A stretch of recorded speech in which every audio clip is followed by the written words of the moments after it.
জেলায় চলমান রক্ত সংকট মোকাবিলায় আজ 19শে মার্চ বালুরঘাট হাসপাতালের ব্লাড সেন্টারে দক্ষিণ দিনাজপুর ভলেন্টারি ব্লাড ডোনার্স ফোরামের উদ্যোগে একটি স্বেচ্ছায় রক্তদান শিবির অনুষ্ঠিত হয়।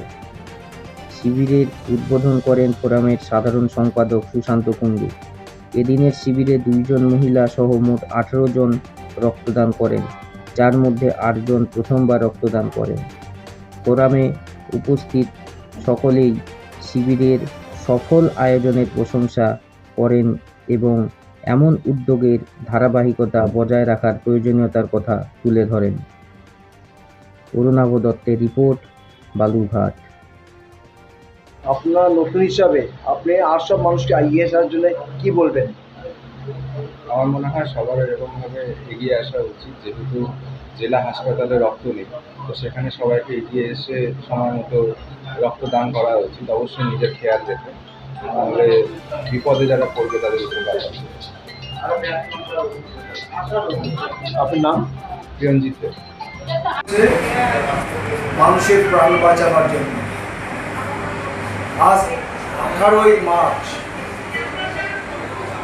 রক্তের চরমতম সংকট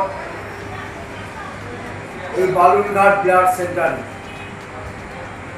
থ্যালাসেমিয়া রোগীর পরিবার পরিজনরা আত্মীয়রা বসে আছে সেই সকাল থেকে, কোথায় গেলে 1 ইউনিট রক্ত পাবো অর্থাৎ তার পরিবারের রোগীর প্রাণটা বাঁচাবার জন্য। দক্ষিণ Dinajpur voluntary blood donors forum প্রতিনিয়ত মানুষের প্রাণ বাঁচাবার জন্য ইন হাউস ক্যাম্প চালিয়ে যাচ্ছেন বালুরঘাট ব্লাড সেন্টারে।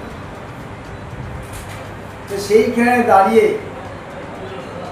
আমরা এই ব্লাড ডোনার্স ফোরাম সমস্ত মানুষের কাছে আবেদন করছি, 18তেই ভোটদান, 18তেই রক্তদান থাকুক। এই বার্তা নতুন যারা ভোটার, নতুন যারা রক্ত দেবেন তাদের বলছি, শিবির খোলা আছে। 3টার মধ্যে সকলে চলে আসুন, এসে আপনাদের মূল্যবান রক্ত দিয়ে আপনার পরিবারের থ্যালাসেমিয়া শিশুর প্রাণটা বাঁচান। এই রক্ত আপনারা ভাববেন যে মনে হচ্ছে আমার তো প্রয়োজন নেই, কিন্তু রক্ত কখন লাগবে আপনি বলতে পারবেন না। সেই কারণে আপনারা দেরি না করে বালুরঘাট ব্লাড সেন্টারে চলে আসুন। আমাদের ফোরামের ইনচার্জ সমাকুণ্ড আছে, আমাদের স্বাস্থ্য কর্মী মৌসুমি আছে, তো সেইখানে দাঁড়িয়ে আপনারা এসে তাদের সাথে যোগাযোগ করে আপনারা রক্তটা দান করুন। রক্তদান মহান দান।